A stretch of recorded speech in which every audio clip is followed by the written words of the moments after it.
السلام عليكم. بسم الله الرحمن الرحيم، وصلى الله على نبينا وعلى جميع الأنبياء والمرسلين وعلى كل من تبعهم بإحسان وعمل صالحا بما أنزل الله إليهم صلى الله عليهم أجمعين إلى يوم الدين.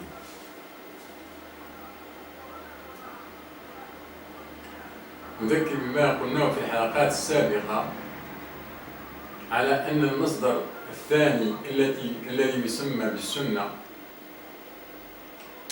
أن هذا المصدر وهذه التسمية ما هي إلا مصطلح نحن المسلمون الذي صلحنا هذا المصطلح، هذا التسمية، هذا من صنعنا، لم يكن هذا معروفا ولا موجودا على عهد النبي. من أراد التفصيل في هذا فليعد إلى الحلقات السابقة من أولها. ما زلنا في هذه المواضيع، وحلقتنا اليوم نتناول فيها الكلام عن ما يعرف أو ما يسمى بعلم الحديث. علم الحديث، هذه الروايات التي موجودة في المصدر الثاني هذا، التي يحويها المصدر الثاني هذا، هذه الروايات تركيبها وتأليفها هذا يقال أن هذا علم ويسمى علم الحديث. وهذا العلم هذا العلم الذي يسمى بعلم الحديث يرتكز على ما يقال أنه معرفة الرجال، وأساسا يرتكز على الثقة ومعرفة الرجال، وهذا ما يسمى بعلم الحديث. نأخذ مثال من حياتنا، أن شخصا ما يأتيه صديقه يريد أن يقرض منه مالا، فالشخص هذا ينظر إلى صديقه إلى معرفته، فينظر إلى الجوانب التي يعرفها عن صديقه، أن هذا صديقه ويعرفه منذ زمان طويل، وأنه يصلي، وأنه تقي، وأنه يصلي، وأنه ملتزم بالصلاة، وأنه يصلي في الصف الأول، وأنه لم يسمع عنه مرة أنه فعل شيء أو منكر أو كذا، ولا يعرف عنه الكذب، ولا يعرف عنه كذا، تصرفاته يراها كذا جيدة، يعرف عنه الصلاح. هذا معرفة الرجل واحد، وهذا هو معرفة الرجال. هذا هو ما يوجد في الروايات، ما ترتكز على الروايات. معرفة الرجل هنا، معرفة الرجال هنا. لنفرض أن ذلك الشخص أقرض صديقه بناء على هذه المعرفة هذه، ثم في النهاية عندما يريد أن يسترد ماله يبحث عن الشخص فيجده قد ارتحل إلى بلد آخر، ثم يبحث عنه فلم يجد له آخر، فيرى أنه نتيجة أن ماله ضاع. هل هذا الذي بناه الشخص هذا من معرفة حول صديقه هذا، هل هذا يسمى علم؟ هذا جهل، هذا ليس علم. كيف نقول عن هذا علم؟ هذا جهل وليس علم. العلم يحقق الأهداف،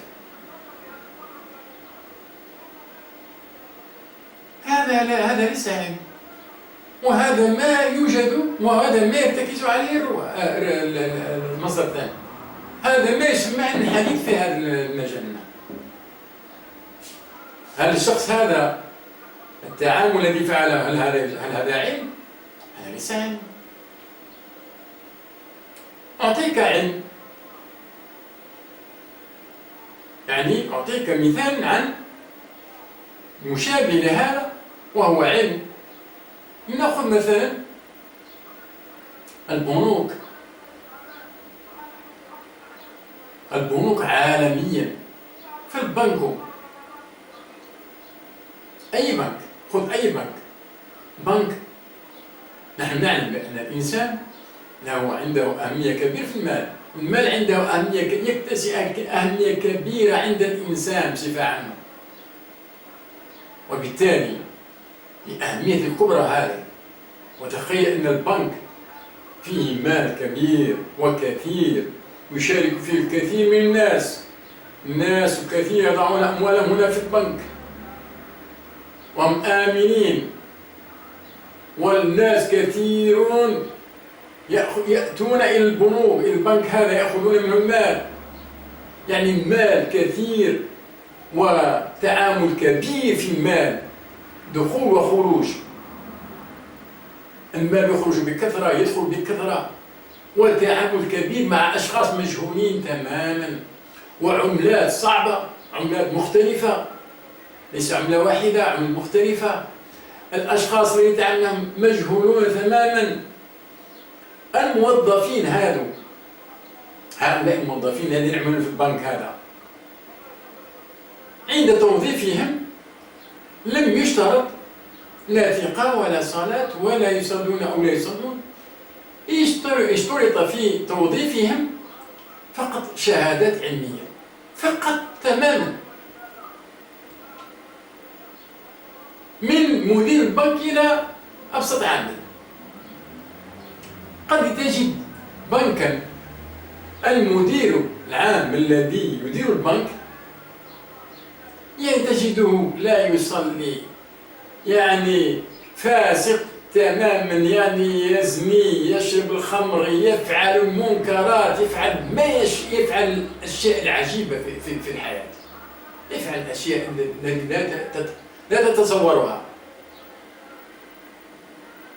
رغم ذلك وقد تجد حتى الموظفين الذين تحته بنفس المواصفات في نفس البنك، والبنك يدير ويسير أموال كبيرة،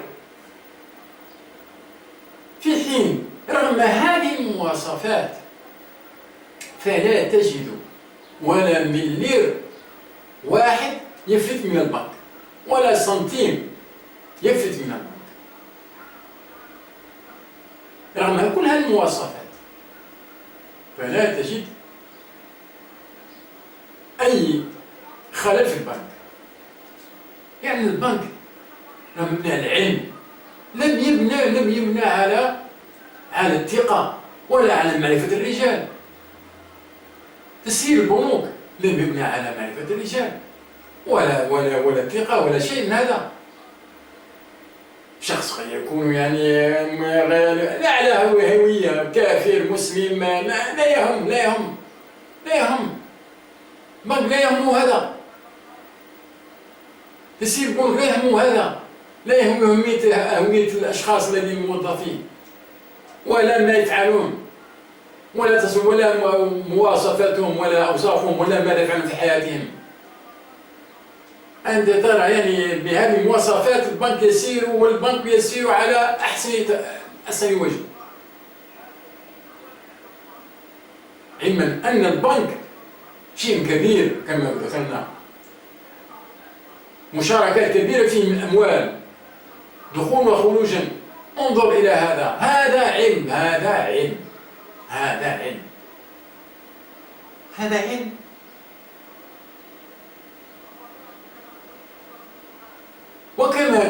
كما فعل الشخص الذي أقرض ماله إلى صديقه، وفي النهاية رغم معرفته لصديقه معرفة جيدة ويصلي والصف الأول وملتزم وصالح وثقة وكذا ولا يعرف عنه كذا وأنه كذا، في النهاية خدعه وماله ضاع، والسيد ارتحل إلى بلد آخر وأصبح في ندامة كبيرة وخسارة كبيرة لأنه لم يبنى على العلم، بني على الجهل وليس العلم. هذا الجهل وليس علم، هذا الجهل، هذا يسمى الجهل ويسمى العلم. إذا كان العلم كان الجهل، كان العلم كان الجهل، هذا ليس علم، فهذا هو الجهل، هذا الجهل. لنأخذ نفس المعاملة في البنك. يعني البنك يقرض شخص، يفعل البنك هذا أيضا، يقرض الأموال للأشخاص. يأتي شخص ما يريد يقرض مالا من البنك، يقرضه البنك، والمدير يعطيه، المدير أو أي أحد من الموظفين هؤلاء يعني المدير أو أحد الموظفين سفيه تماما، يعني فاسق تماما، فاسق فاجر في المجتمع، فاسق، ويسير البنك ويعطيه ويقرضه المال. هذا الفاسق، هذا الذي يسير البنك أو الموظف أو يعطيه المال، يقرضه المال. هذا انظر إلى هذا، تعامل معه كيف تعامل معه؟ يريد شخصا ما يقرض المال ولا يعرف الشخص هذا، لا يعرفه تماما، لا يعرفه كيف هو، لا يعرف يعني الذي الموظف هذا لا يعرف الشخص الذي يريد القرض، لا يعرفه كيف هو، هل يصلي لا يصلي، لا يعرف ذلك، لا يعرف ولا يهمه ولا يبحث عنه ولا يسأل عن ذلك.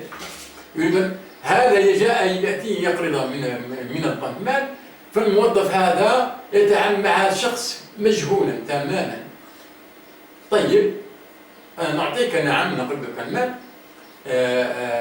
أعطينا، عليك أن تأتينا برهن، ترهن سكنك، مسكن، أرض، قطعة أرض. فعندما يقوم هذا الشخص، هذا الذي يريد القرض، يقوم بهذه الطرق، طرق علمية،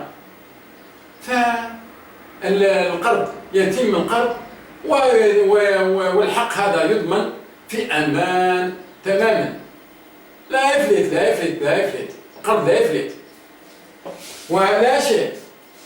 بعد عندما ينتهي الأجل، إن جاء الشخص بما اقترض من البنك فتبارك الله لم يأتي بذلك، يباع الرهن ويأخذ البنك ماله الذي أقرضه ومستحقاته، يأخذ البنك شيء لا يضيع، لا شيء لا. هذا علم. البنك يتعامل بالعلم، معاملات عن طريق علم، هذا علم. هذا العلم هذا تجده هنا ذكره له في الكتاب، هذا العلم هذا موجود هنا في الكتاب. العلم يجب أن ينطلق من قلم وورقة، يجب العلم لكي يكون علم، لكي نتكلم عن علم أو يكون علم، يجب أن ينطلق من قلم وورقة. ما لم يكن هذا الانطلاق لا يسمى، لا نتكلم عن العلم، لا نقول يسمى، لا نتكلم عن أصلا. انظر الله تعالى هنا عز وجل كيف تكلم عن العلم هذا، يضع لنا علم، قرض، ناخذ من نفس الشيء، ناخذ قرض نفس الشيء. أخذنا معاملة هنا مع البنك، في الروايات أخذنا معاملة معينة، ناخذ هذه المعاملة، نتكلم بأن هذه معاملة حق، ضمان حق عبر الزمن، حق كيف يضمن حق عبر الزمن لأجل، كيف يضمن حق عبر الزمن. يقول سبحانه وتعالى، أعوذ بالله من الشيطان الرجيم، بسم الله الرحمن الرحيم: يا أيها الذين آمنوا، قال سبحانه: يا أيها الذين آمنوا إذا تداينتم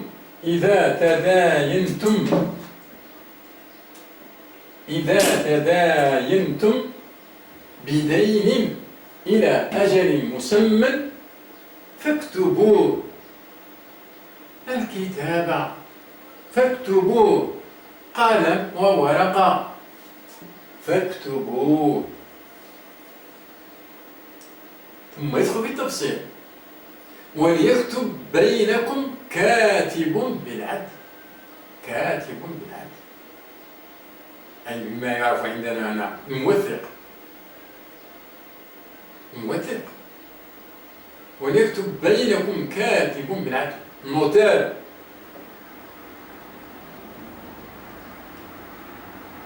ولا يأبى كاتب أن يكتب كما علمه الله.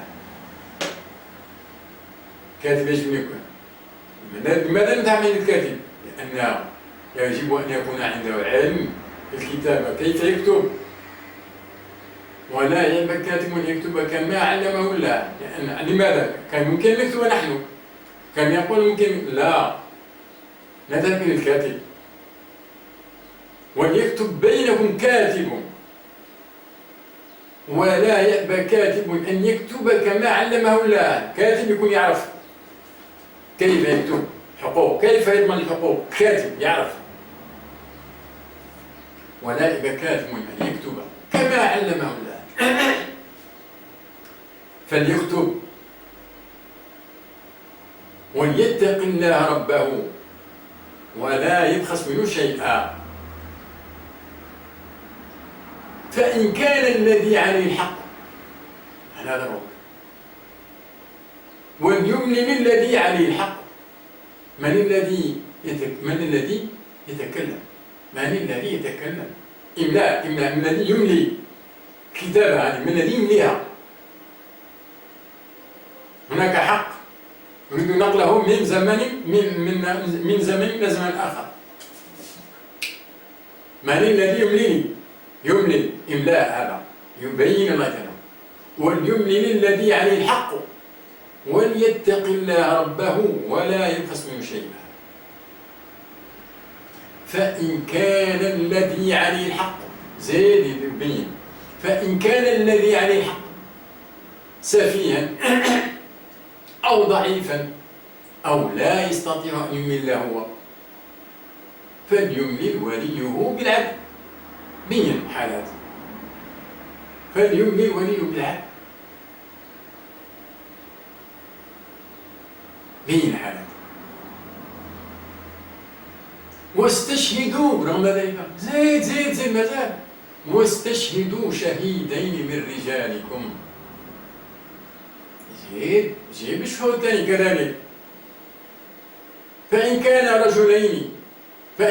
رجل فإن لم تجدوا رجل واستشهدوا شهيدين من رجالكم، فإن لم يكونا رجلين فرجل وامرأتان ممن ترضون من الشهداء. لماذا؟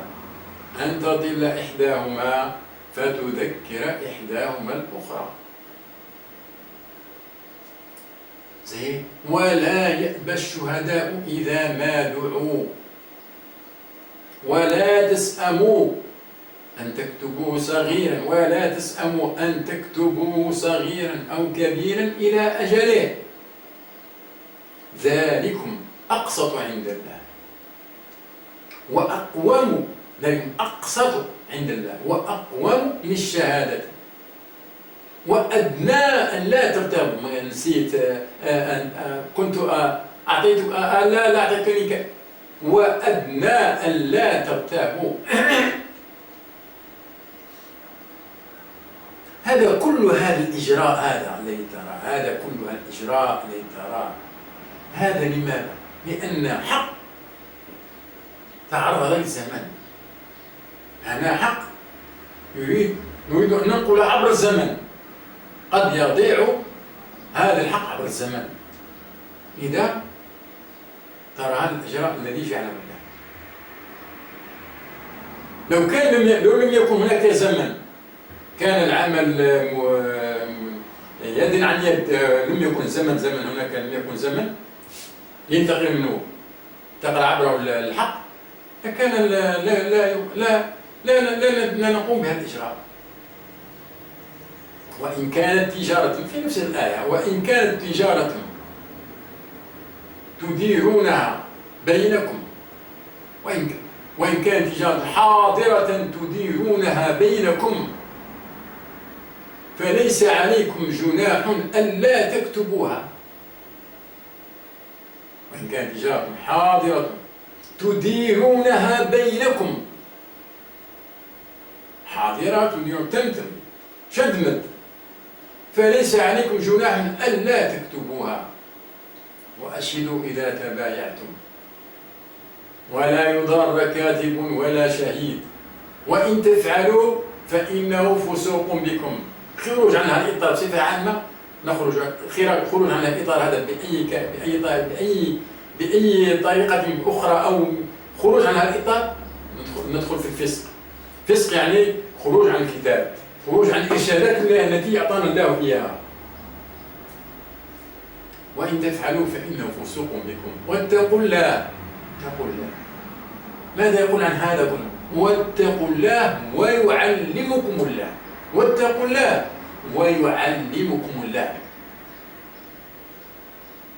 هذا الذي كان يكون علم. ويعلمكم الله. الله قال في هذه الآية، قال على إثرها واتقوا الله ويعلمكم الله، أي هذا علم. يعطيك الله العلم كيف تضمن الحقوق، كيف تضمن الحقوق، وبين حتى الطريقة هذه التي تعامل بها البنك والذي قلنا عنها علم تاع الرهن. هذه تعامل مع الشخص، قرض هذا بالرهن، تعامل بالرهن، هذه ذكرها الله في هذه الآية. في هذه الآية واتقوا الله ويعلمكم الله والله بكل شيء عليم. وإن كنتم على سفر ولم تجدوا كاتبا فرهان مقبوضة. رهن يعني إذا كان هذا الأمر، هذه الإجراءات لا يمكن توفيرها، يعني الرهن هو الحل. الرهن هو الحل. مثل يعني العلم الذي يستعمل البنك، العلم الذي يستعمل البنك، الرهن. الرهن ذكره الله، نعم، والبنك يستعمل الرهن. هذا العلم وهذا هو العلم.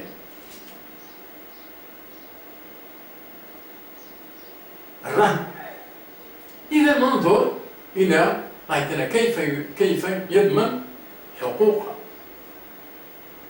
حق شخص. هذا حق شخص بين شخصين، حق بين شخصين، كيف يضمنه الله؟ عبر الزمان. الإجراءات كلها لكي يضمن الحق عبر الزمان. علم، هذا علم.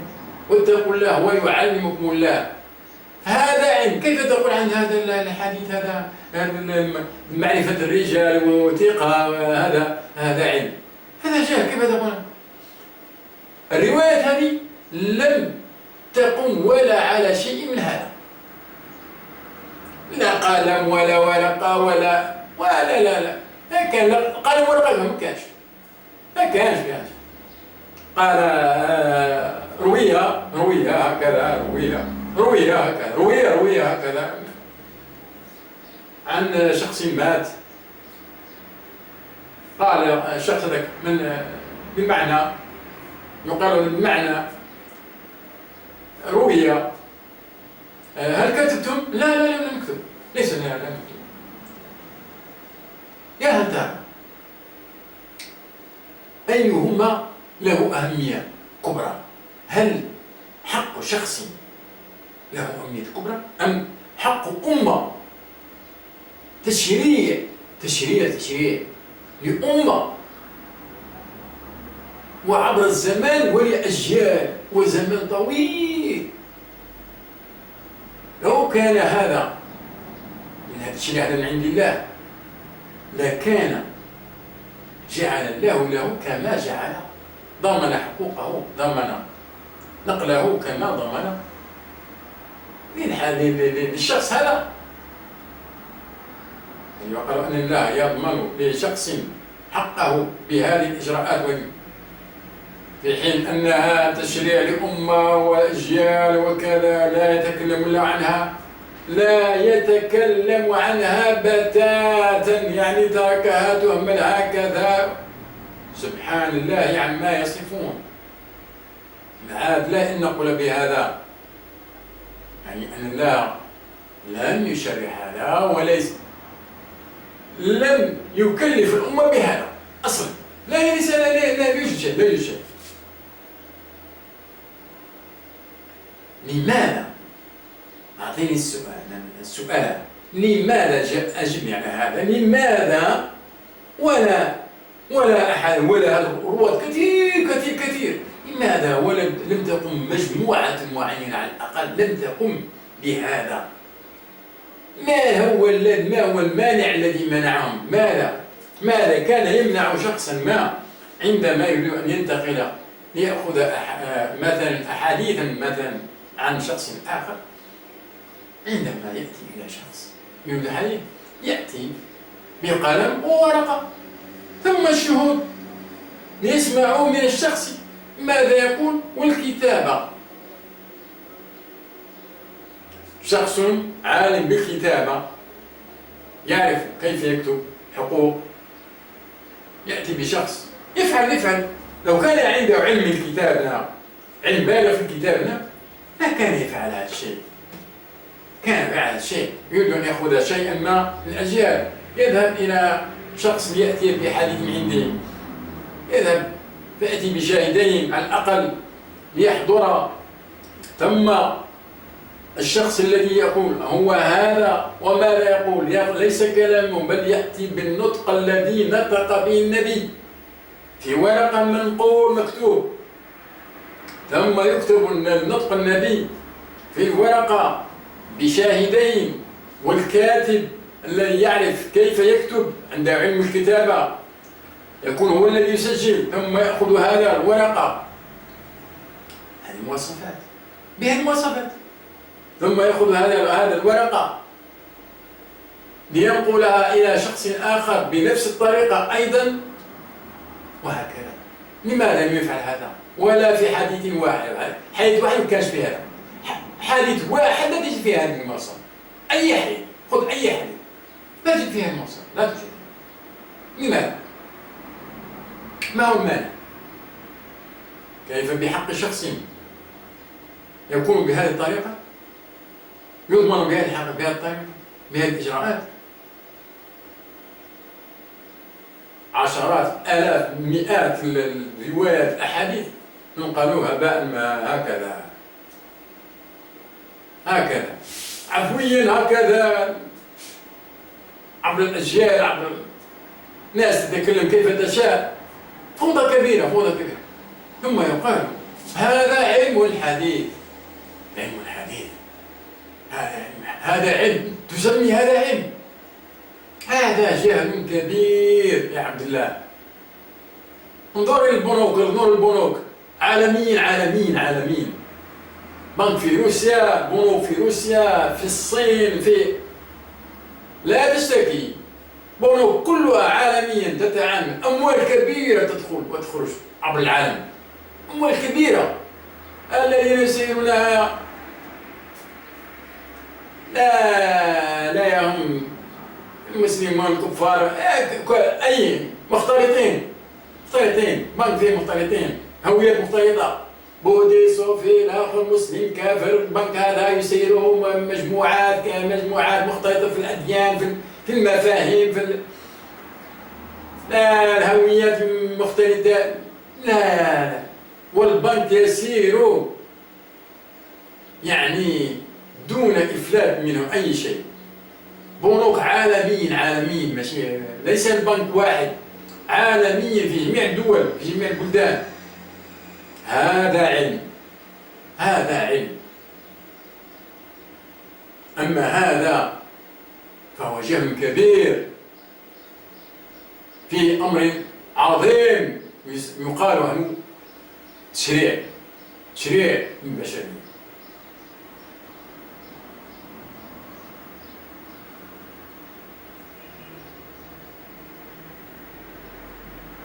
والسلام عليكم.